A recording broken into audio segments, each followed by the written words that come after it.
अरे अरे बस करो, बहुत हो गया नहाना, अब घर चलते हैं, मुझे तो ठंड लगने लगी है। उसका इतना कहना था कि समायरा और नूर ने हाथों से ही उसके ऊपर पानी डालना शुरू कर दिया। तू बहुत जल्दी उकता जाती है, आज तुझे जाने नहीं देंगी। जब तक हमारा दोनों का मन नहीं भर जाता पानी में खेलने से, तब तक तू भी नहीं जाएगी। अभी समायरा इतना ही बोली थी कि नूर को पानी के अंदर किसी की आहट महसूस हुई, जिससे उसके चेहरे का रंग उड़ गया। वो थोड़ा पीछे हटी। उसने एक बार समायरा को देखा जो फलक के ऊपर पानी डाल रही थी। नूर की बेचैनी उसको दिखाई नहीं दे रही थी। देखते ही देखते नूर को किसी विचित्र शक्ति ने पानी के अंदर खींच लिया। पानी में तेज शोर हुआ तो फलक और समायरा ने पीछे मुड़ के देखा। अब सिर्फ नूर के बाल ही उनको नजर आ रहे थे, जो पल भर में ओझल हो गए। अरे ये नूर कहाँ गई? नूर कहाँ गई? हाँ नूर कहाँ हो? कहाँ हो तुम? अरे मजाक मत करो, ऊपर आओ। देखो मैं जानती हूँ तुम हमारे साथ मजाक कर रही हो, अब और न सताओ और बाहर आ जाओ, जान हलक में अटक गई है। समायरा के बोलने का कोई फायदा नहीं था, क्योंकि नूर अब गायब हो चुकी थी। फलक और समायरा ऐसे खड़ी थी जैसे उनका सब कुछ खो गया हो। समायरा हिम्मत से काम लो, इस पानी में कब तक खड़ी रहेंगी? हमको बाहर निकलकर किसी से मदद लेनी होगी। नहीं नहीं, मैं अपनी सहेली के साथ यहाँ आई थी और उसी के साथ बाहर जाऊंगी पानी से। जब तक वो लौट कर नहीं आती तब तक नहीं जाऊंगी। समायरा के सिर पर जैसे पागलपन सवार हो गया। फलक हिम्मत करके उसको पानी से बाहर लाई। मेरी बात ध्यान से सुनो, वो तालाब के अंदर गायब हो गई है। उसके बाल देखे थे मैंने अंत में, ऐसा लग रहा था जैसे वो हमसे कुछ कहने की कोशिश कर रही हो। अब हमारे पास एक ही रास्ता है, हमें उसकी मदद लेनी होगी। उसकी बात सुनकर समायरा जैसे गहरी सोच से बाहर आई हो और उसको कोई तो अपनी सहेली तक पहुंचने का सुराग मिला हो। किसकी मदद? किसकी मदद की बात कर रही हो तुम? वो ही अघोरी। अघोरी? तुमने सोच भी कैसे लिया हाँ कि हम लोग उस अघोरी की मदद लेंगे? दूसरा कोई रास्ता है तुम्हारे पास? नहीं, पर उसको लेके ही अब घर जाएंगे, उसके पहले नहीं। अभी अघोरी के पास चलते हैं, इससे पहले गांव में ये बात फैल जाए। समायरा फलक को लेकर वहाँ से निकल चुकी थी। रास्ते में समायरा के पिता उन्हें मिले। अरे बेटा कहाँ जा रही हो तुम? अरे कब से तुमको ढूंढ रहे हैं। बेटा जी, खबर भी है आपको? क्या बोल के निकली थी आप घर से? याद है या फिर आपको याद दिलाएं हम? पिताजी याद है, बोल के निकली थी कि कल मेरा विवाह है, आज सहेलियों के साथ आखिरी शाम थी। हाँ तो बेटा जी अब बिता ली ना आखिरी शाम। चलिए अब घर चलें। तू चाचा के साथ जा, ब्याह की तैयारी कर, नूर को मैं ढूंढ के लाती हूँ। तुम्हें अकेले नहीं जाने दे सकती, मैं भी चलूंगी। पर कैसे? कल ब्याह है तुम्हारा, घर वालों को, बाकी के लोगों को क्या जवाब दोगी? वो देख लेंगे। हाँ ये क्या बात हो रही भाई खुसुर फुसुर। हाँ चलो घर चलो। और बेटी फलक तुम भी अपने घर जाओ, तुम्हारे पिता परेशान हो रहे होंगे। बलवंत समायरा को घर ले आता है और समायरा कुछ नहीं कर पाती। फलक गहरी सोच में डूब जाती है और समायरा को जाते हुए देखने लगती है। उसे कुछ भी अच्छा नहीं लग रहा था। वो जाकर उसी तालाब के किनारे बैठ गई जहाँ से नूर गायब हुई थी। अब मैं अकेले क्या करूं? क्या कूद जाऊं इस तालाब में? या तो अपनी सहेली को ढूंढ कर ले आऊंगी या फिर कूद के मर जाऊंगी। वो जैसे ही कूदने वाली थी तभी किसी ने उसका हाथ पकड़कर खींच लिया। तालाब में कूदेंगे तो साथ में कूदेंगे। अघोरी ने कहा था ये कुंड तालाब है, अब इसके अंदर जाना ही होगा। तुम क्यों आ गई? कल बारात दरवाजे पे खड़ी होगी, क्या जवाब देंगे तेरे घर वाले उनको? वो देख लेंगे बाद में। सुबह तक हम कुंड तालाब से बाहर आ जाएंगे। अब आंखें बंद कर और लगा दे जान की बाजी। दोनों सहेलियां हाथ पकड़ती हैं और तालाब में कूद जाती हैं। नीचे जाते जाते उनकी सांसें अटक जाती हैं। उस अघोरी ने झूठ कहा था, ये कुंड तालाब है। कोई कुंड तालाब नहीं है ये, यहाँ सिर्फ पानी है। अब हम मरने वाले हैं, ईश्वर को याद करते हैं।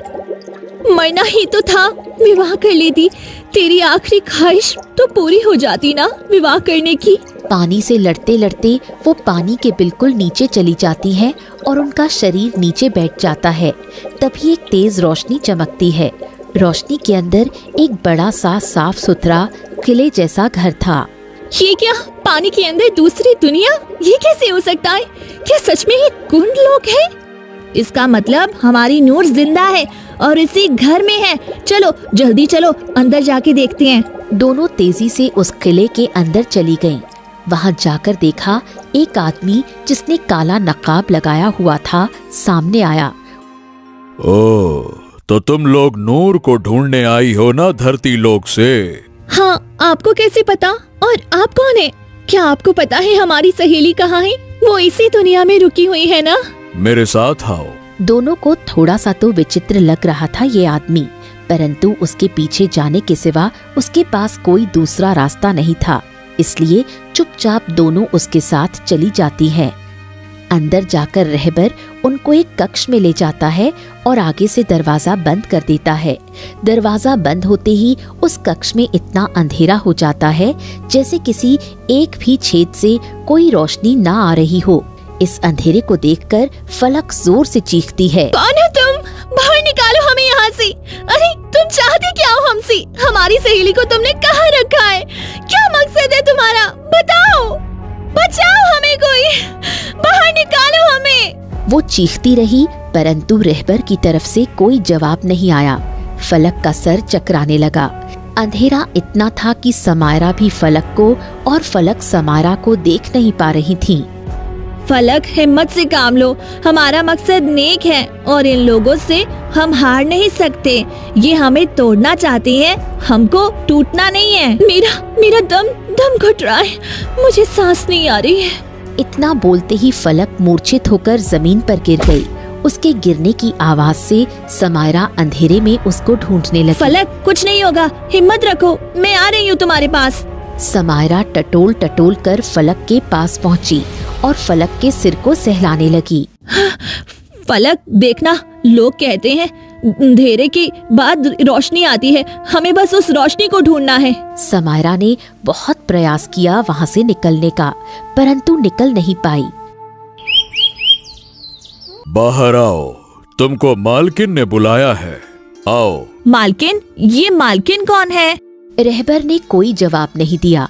समायरा ने फलक को सहारा दिया और दोनों गिरते पड़ते हालात में बाहर आ गईं। बाहर की रोशनी कम ही थी, फिर भी कम रोशनी देखकर ही उनकी आंखें चौंधिया गईं और जब पूरी आंखें खोलीं तो दोनों को अपनी आंखों पर यकीन नहीं हुआ। नूर एक बड़े से सिंहासन पर बैठी थी। फलक, देखना, हमारी सहेली मिल गई। यहाँ हमारा हाल भूख और अंधेरे से खराब हो गया और तुम यहाँ आराम से बैठी हुई हो। अरे कैसी सहेली हो तुम, देखने भी नहीं आई। मेरा घर पसंद नहीं आया? तुम्हारा घर? हाँ, मेरा घर, यही तो रहती हूँ मैं पिछले 20 वर्षों से। 20 वर्ष की तुम हो भी नहीं। मजाक करने के लिए पूरा जीवन पड़ा है। अभी घर चलती हैं, सब परेशान हो रही होंगी और तुम तो जानती ही हो, आज समायरा का विवाह है। देरी हो गई तो बारात वापस चली जाएगी, फिर कभी उसका विवाह नहीं हो पाएगा। गांव वालों को जानती हो ना, कैसे कैसे लोग हैं, पंचायत बिठा लेंगे वो लोग। फलक की बात से नूर को कुछ फर्क नहीं पड़ा तो अमायरा को गुस्सा आया। वो फलक को वहीं छोड़ नूर के पास आकर खड़ी हो गई और उसको खींचते हुए बोली, नूर, बहुत हो गया मजाक, चल गांव चलते हैं। मुझे डर लग रहा है, क्या जवाब दूंगी बाकी के लोगों को। समायरा ने जैसे ही नूर का हाथ पकड़ा, नूर ने उसको जोर से धक्का दिया जिससे अमायरा दूर जा गिरी। तुम दोनों पागल हो जो मेरे पीछे यहाँ तक चली आई। अरे मूर्खो, इतना नहीं समझ पाई? ये मेरी एक चाल थी तुमको यहाँ लाने की, और देखो तुम मेरे जाल में फंस गई। मुझे तो ये समझ ही नहीं आ रहा, तुम इतनी मूर्ख कैसे हो सकती हो? क्या कहना चाहती हो? साफ साफ कह दो, क्योंकि कल से अब तक भूख और अंधेरे ने और इस सुनसान जगह ने दिल को शमशान जैसा बना दिया है। एक रात यहाँ रहने के बाद समझ आ गया है, यहाँ कुछ तो बड़ा रहस्य है। अब शुरुआत तुम ही कर लो। मेरा सच जानना चाहती हो ना? तो सुनो, मैं तुम्हारी सहेली नहीं थी और तुम यहाँ तक आ सको इसीलिए तुमको सहेली बनाया, ताकि समय आने पे तुमको यहाँ कैद कर सकूं। वैसे मूर्खता की हद होती है। 2 साल मेरी सहेली बनी रही, आज तक कभी ये भी नहीं पूछा कि मेरा परिवार कहाँ है और मैं तुम्हारे घर क्यों नहीं जाती? जहाँ तक मेरा अंदाजा है, गांव की सहेली एक दूसरे के घर आती जाती रहती है ना? क्योंकि तुम बोलती थी दोस्ती बस घर के अंदर तक नहीं जाएगी। अब मुझे समझ में आ रहा है तुम ये सब क्यों बोलती थी। अब मैं सच्चाई जानना चाहती हूँ। बोलो, क्या रहस्य है तुम्हारा? क्या सच में तुम मेरी सच्चाई जानना चाहती हो? हाँ, ये बात 20 वर्ष पहले की है। माँ, कहाँ हो आप? देखो ना, बाहर कोई आपको बुला रहा है। अरे बेटा, कौन है? अंदर बुला लो। वो हमारा पड़ोसी है ना, उनके यहाँ कल विवाह है, जिसके लिए आपने मुझे लाल चुन्नी और पीला लहंगा बना के दिया। वो लोग आए हैं। अच्छा, तो बस विवाह का न्योता देने आए होंगे। नहीं माँ, वो आपसे कुछ बात करना चाहती हैं। मैं देखती हूँ। सावित्री उठकर बाहर चली गई। दरवाजे पर मोहनदास खड़े थे। बहन जी, एक जरूरी बात करनी थी आपसे। आपको तो पता ही है, परसों मेरे बेटे का विवाह था, परंतु अचानक लड़की बीमार पड़ गई और मर गई। अंदर आओ। सावित्री मोहनदास को अंदर बुलाकर लाई।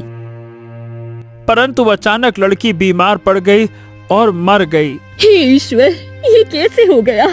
देखो बहन जी, बीमारी, जिंदगी और मौत, ये तो ऊपर वाले के हाथ में है। अब गांव वाले तो यही कह रहे हैं कि विवाह में सुख नहीं लिखा था, इसीलिए लड़की मर गई। गलत जगह विवाह होने से बेहतर है कि इंसान मर जाए। कई घरों में हम अपने पुत्र का रिश्ता लेकर गए, परंतु कोई भी मान नहीं रहा विवाह के लिए। इस गांव में सबसे ज्यादा तो नहीं, पर अच्छे लोगों में हम आते हैं। हाँ, सही कह रहे हो। तुम लोग तो बहुत जमीन वाले हो। फिर क्यों कोई अपनी बेटी नहीं देना चाहता आपके घर में? पता नहीं, इसीलिए मैं आपके घर आया हूँ। क्या आप नूर का विवाह मेरे पुत्र से करेंगी? क्योंकि मैं आपको जानता हूँ, आप पुरानी बातों को नहीं मानती। आप पे कोई जोर जबरदस्ती नहीं है। आप चाहे तो मना भी कर सकती हैं, परंतु मैं चाहता हूँ कि मेरे पुत्र का विवाह उसी मुहूर्त में हो जो तय हुआ था, और मेरा पुत्र भी होने वाली पत्नी के अचानक मरने से सदमे में आ गया है। उसको भी गम भुलाने में आसानी होगी। इसमें सोचने समझने वाली कोई बात नहीं है। मैं इस विवाह के लिए तैयार हूँ। मेरी नूर ऐसे तो लाखों में एक है, परंतु श्याम भी बहुत सुंदर और अच्छा नेक लड़का है। हम इस विवाह के लिए तैयार हैं। और इस तरह नूर और श्याम का विवाह हुआ। 4 साल बीत गए। एक दिन नूर अपने घर में बैठी श्याम की प्रतीक्षा कर रही थी। तभी श्याम का दोस्त बलवंत वहाँ आया। अरे भाभी, आप अपने घर का रास्ता भूल गई हैं क्या? बिल्कुल सामने घर है और कभी घर भी नहीं जाती हैं। आपकी माँ बोल रही थी एक दिन मेरी पत्नी से। क्या बताऊं भैया, श्याम जी देर से घर लौटते हैं, सुबह सुबह निकल जाते हैं, घर में कोई नहीं होता है। इतनी बड़ी हवेली है, अब मैं घर जाऊं तो इस घर में कौन रहेगा? वैसे एक बात तो है, आपकी किस्मत बदल गई है।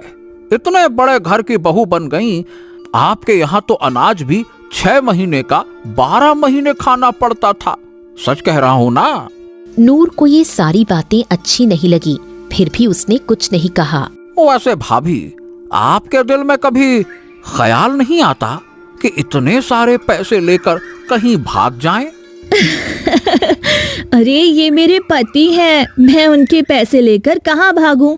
उनका जो है वह मेरा अपना ही है, मेरे अलावा उनका कोई भी नहीं है। बाबूजी भी जब से गए हैं तब से सारी जिम्मेदारी इन्हीं के ऊपर आ गई है। बलवंत वहाँ से चला गया और घर आकर अपने छोटे भाई सोहम से सारी बात कही। क्या कहना चाहते हो? साफ साफ कहो आप। अरे सोचा था कि नूर से विवाह करूंगा, पर नूर की माँ ने सही जगह हाथ मार लिया। समय से पहले ही श्याम से उसका विवाह कर दिया। अरे जब तक हम खाने कमाने लायक हुए तब तक श्याम ने बाजी मार ली। नूर, अरे नूर जैसा उसका नाम है ना, उससे भी कहीं ज्यादा नूर है उसके चेहरे पे। हमारी पत्नी तो ऐसी लगती है उसके सामने जैसे नौकरानी हो। अरे भाई देखो, जिसके पास जैसा धन वैसी तकदीर।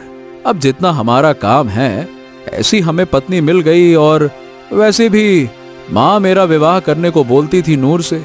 आप क्यों इतना जल रहे हो? मुझे तो कोई फर्क नहीं पड़ा नूर से, उसके विवाह से, उसके पति से। आपको क्यों इतना पड़ रहा है? अरे देख, तेरा विवाह करने का माँ बोलती थी, बड़ा मैं था, इसीलिए विवाह के बारे में कि नूर से मेरा विवाह हो जाए मैं ही सोचता था। मैंने ही सपने पाल के बैठे थे, क्या कहूँ मैं। बलवंत अजीब सा मुंह बनाकर बाहर की ओर चला गया। वो अपनी जलन को छुपा नहीं पाया। कुछ तो चल रहा था उसके मन में। वो चलते चलते घर के बाहर आ गया और एक जगह बैठ गया। ये नफरत की आग इतनी जल क्यों रही है? मेरे मन में ऐसा लग रहा है कि मैं क्या कर डालूं।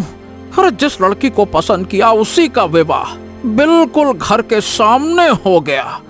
दूर होता तो उसकी खुशी से फर्क नहीं पड़ता, आंखों के सामने अपने प्यार को किसी और के बाहों में किसी और के साथ।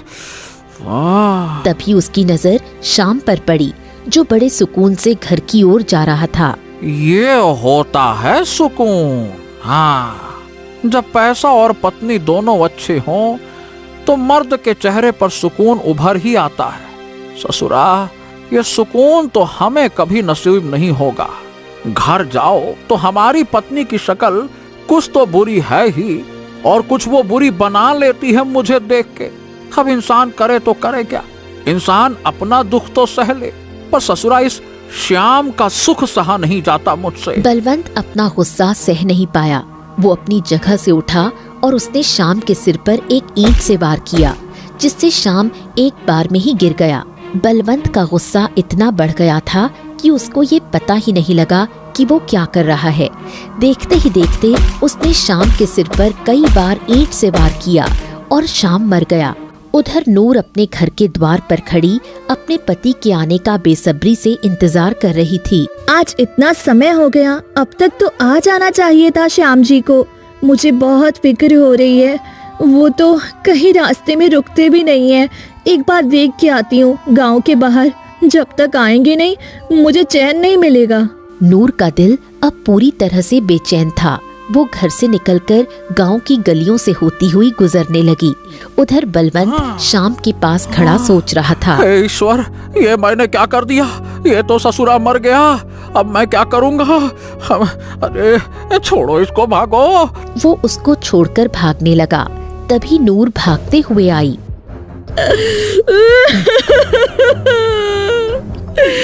बलवंत, तुमने मेरे पति को मार डाला। अरे ससुरा श्याम तो मारा गया, नूर ने भी देख लिया। अब तो ये मुझे सजा दिला कर रहेगी। अब मैं क्या करूं, क्या करूं, क्या करूं, क्या करूं? ऐसा नहीं हो सकता। आप मुझे छोड़ के नहीं जा सकते। मैं आपको खो नहीं सकती। आपके सिवा मेरा दुनिया में कोई भी नहीं है। मेरा सुहाग गुजर नहीं सकता। उठिए, उठिए। उठिए। हाँ, अभी ये जब तक अपने विलाप में है तब तक तो ठीक है। जब ये होश में आएगी तो मुझे सजा जरूर दिलाएगी। इसका कुछ ना कुछ तो करना पड़ेगा, करना पड़ेगा। क्या करूं, क्या करूं, क्या करूं? वो भागकर सोहम के घर आया। हाँ, सोहम! अरे सोहम, दरवाजा खोल! अरे सोहम, दरवाजा खोल! अरे कौन है इतनी रात को? अरे दरवाजा खोल जल्दी से, आवाज मत कर, जल्दी आ। क्या हुआ भैया? आप इतने घबराए हुए क्यों हो? मैंने श्याम का खून कर दिया। क्या? क्यों? ये आपने क्यों किया भाई? समय नहीं है मेरे पास। जल्दी चल, इससे पहले कि सुबह हो जाए और लोग जाग जाएं। मेरे साथ चल। अरे तो मैं कहाँ जाऊं? नूर ने मुझे अपने पति का खून करते हुए देख लिया है। वो मुझे सजा जरूर दिलाएगी। इससे पहले कि वो होश में आ जाए हमें उसको रास्ते से हटाना होगा। क्या बात करते हो भैया? एक खून के ऊपर से एक और खून? आसान है क्या ये सब? हलवा है क्या? आप कर सकते हो, मैं किसी का खून नहीं कर सकता। दिमाग खराब है क्या? अरे तो क्या अपने भाई को मरने देगा तू? खून के रिश्ते अब सफेद हो गए क्या? क्या बातें करता है तू रे? ठीक है भाई, चलो चलते हैं। अब जैसा आप बोलो वही करेंगे। आपको बचाने के लिए तो कुछ भी करूंगा। चलो। दोनों चलते हुए श्याम और नूर के पास आए। नूर उनको देखकर अपनी जगह से खड़ी हो गई। बलवंत, तुमने मेरे पति को मार डाला। तुझे जिंदा नहीं छोड़ूंगी मैं। मेरे पति का क्या कसूर था, मुझे ये तो बता दे। कसूर कुछ नहीं था, बस मैं जल्दी गुस्से में आ जाता हूँ नूर। आज भी गुस्सा सर पे चढ़ गया और उसमें तुम्हारा पति मर गया।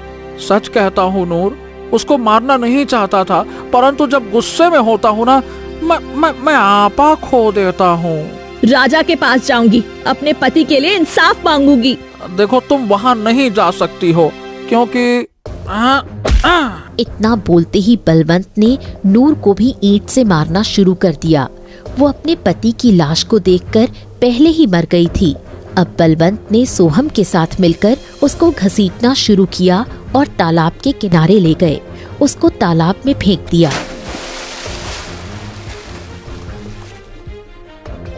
भाई ये मर तो गई होगी ना, पक्का है? अरे इतनी ईंट में तो उसके पति ने दम तोड़ दिया, फिर ये किस खेत की मूली है? ये तो एक लड़की थी।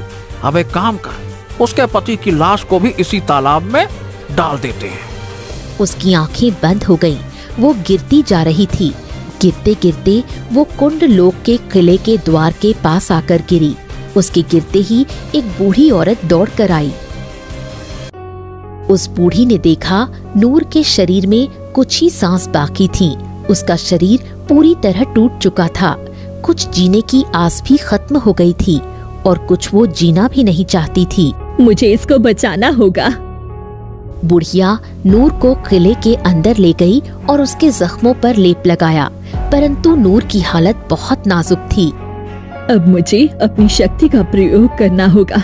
कोई इंसान अधूरी आरज़ू लेके मर जाए तो उसकी आत्मा सुकून नहीं पाती, और ये इस दुनिया में आई है तो जरूर किसी मकसद से आई है।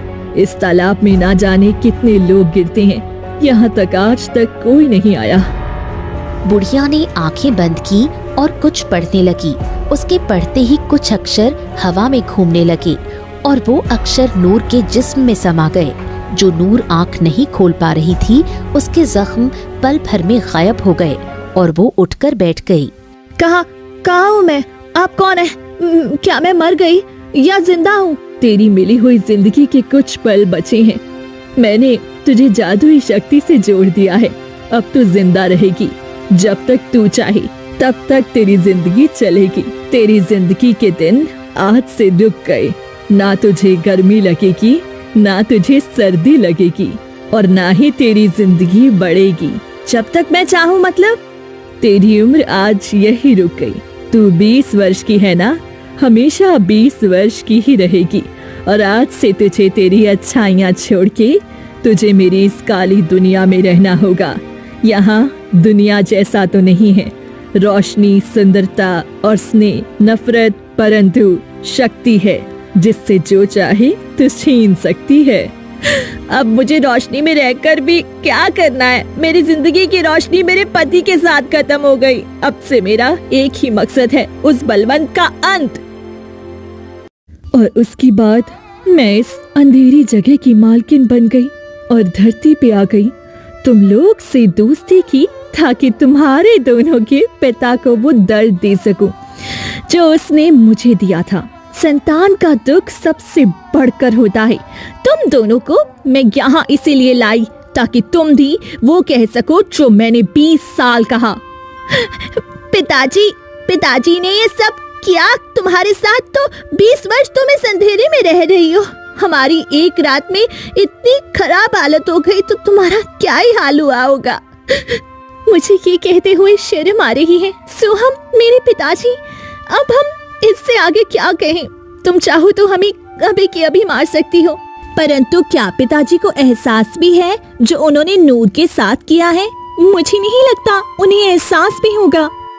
वहीं बलवंत तालाब के किनारे खड़ा हुआ था। अघोरी उनके साथ था। तुम दोनों की बेटी आई थी मेरे पास। वो इस दुनिया में जाना चाहती थी। मैंने मना भी किया, परंतु वो नहीं मानी। मेरे द्वार पे बेटी की बारात खड़ी हुई है। मेरी बेटी के भतीजी इस दुनिया में चली गई जो मैंने 20 वर्ष पहले किया। वो आज मेरे सामने आकर खड़ा हो गया। अब मैं क्या करूं? अपनी पत्नी को, बेटी के ससुराल वालों को क्या जवाब दूंगा मैं, क्या जवाब दूं? भैया अब गलती की है तो सुधारना तो पड़ेगा। अरे कैसे सुधार लूं गलती, कैसे सुधार लूं गलती को? नूर तो मर गई है, वो जिंदा होती तो उससे माफी मांग लेता। नूर जिंदा है और वही तुम्हारी बेटियों को अपनी दुनिया में ले गई है। अब वो तुम्हारा बदला तुम्हारी बेटी से लेगी। हाँ हाँ, वो जिंदा है, पर कैसे, कैसे जिंदा है? अघोरी ने सारी बात बलवंत को बता दी। हाँ, अब मुझे अपनी बेटी को बचाना है तो मुझे उस कुंड लोक में जाना होगा। अपनी बेटी को नहीं खो सकता। नूर से माफी मांग लूंगा, वो बहुत अच्छी है, उसका दिल बड़ा है, वो मुझे माफ कर देगी। मैं भी आपके साथ चलता हूँ, मेरी भी बेटी वहीं पे है।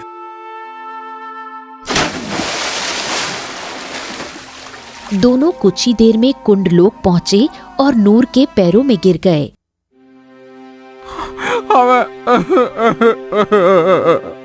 हमें माफ कर दो, हमें माफ कर दो।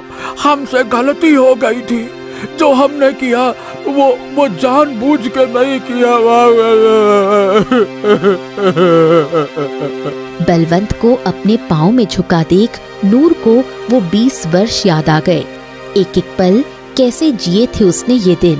वो गहरी सोच में थी। तभी बलवंत ने नूर के पैरों को खींचकर उसको गिरा दिया और उसके बाल पकड़कर बोला, अरे तुझे क्या लगा कि तू उस दिन जिंदा बच जाएगी और मेरी बेटियों को यहाँ ले आएगी और मैं तेरे पाँव में बैठ के भीख मांगूंगा? नहीं, मुझे पता था कि तू कितना घटिया इंसान है।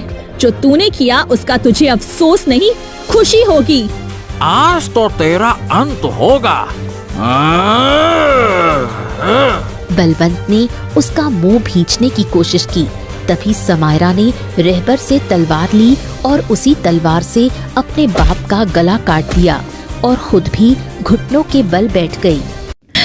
मैंने एक बेटी का फर्ज तो नहीं निभाया, परंतु एक इंसान का होने का फर्ज निभा लिया है। नूर, तुम्हारे साथ जो हुआ वो मैं लौटा नहीं सकती, परंतु आज से सारी जिंदगी इसी अंधेरे में रहूंगी और खुद को सजा दूंगी, ये सोच के कि जैसा कोई करता है उसका बदला इसी जन्म में उसकी संतान चुकाती है।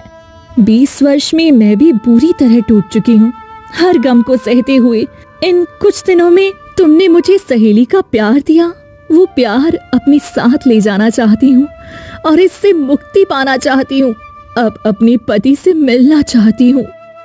नूर ने वही मंत्र पढ़े जो बुढ़िया ने पढ़े थे और धीरे धीरे उसके अंदर से वो अक्षर निकल गए और नूर ने दम तोड़ दिया। उसकी दुनिया खत्म हो गई। सोहम, फलक और समायरा तालाब के बाहर धरती पर आ गए। अचानक हम यहाँ कैसे आ गए? वो दुनिया उस बुढ़िया ने नूर को दे दी थी। अब नूर ने खुद के लिए मौत को चुना, जिससे वो दुनिया खत्म हो गई और हम बाहर आ गए। बेटियों, मुझे माफ कर दो। मैं सही बताऊं, मैं भैया की बात में आ गया था। फलक और समायरा जैसे सोहम की बात सुन ही नहीं रही थी। उनकी आंखें उसी तालाब में नूर को ढूंढ रही थी, जैसे उनकी पूरी दुनिया उसी तालाब में खत्म हो गई हो। उनकी आंखों से आंसू बह रहे थे।